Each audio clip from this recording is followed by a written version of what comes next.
전북은 특별자치도와 메가시티 그 어느 쪽에도 속해 있지 않은 유일한 광역자치단체입니다.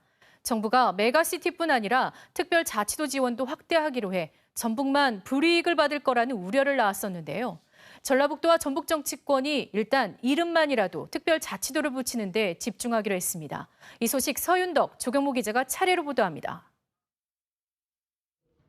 수도권 쏠림을 막고 지역 간 불균형을 풀기 위해 여러 자치단체를 묶어 경제 규모를 키우는 메가시티.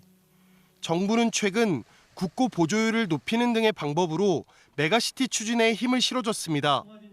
메가시티 논의에 끼지 못한 전북과 강원, 제주가 상대적으로 불이익을 볼 거라는 우려 속에 이번엔 강원과 제주 특별자치도 지원을 확대하겠다는 정부 발표가 나왔습니다.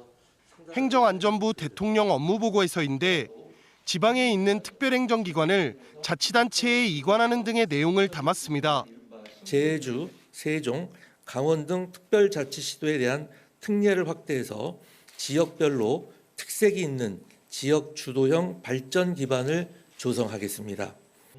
메가시티에서 빠지고 특별자치도도 아닌 전북만 아무런 혜택도 받지 못하게 된 셈입니다.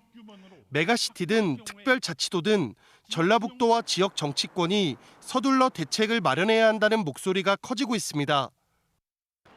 안호영 국회의원은 지난 4월 전북 새만금 특별자치도 법안을 발의했습니다.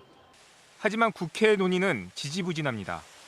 권한과 예산 지원을 늘리는 특례 조항을 넣었는데 정부 부처들이 다른 지역과의 형평성을 이유로 반대해 통과가 어려울 거라는 전망이 지배적입니다.